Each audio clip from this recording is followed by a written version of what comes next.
ಮಾಡುವಾಗ ನೀ ರುಬ್ಬುತ್ತಿದ್ದಾಗ ಬೆವರ ಹನಿಯ ಸೆರಗಿ ನಿಂತ ಒರೆಸಿಕೊಂಡಾಗ ಹಗ್ಗದ ಮಗೆ ಅಂಗಿ ಒಣಗಿಸುವಾಗ ನಿನ್ನ ಮೈಯ ವಾಸನೆಯು ನೆನಪಾದಾಗ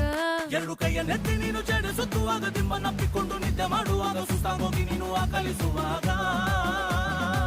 ಬತ್ತವಲ್ಲ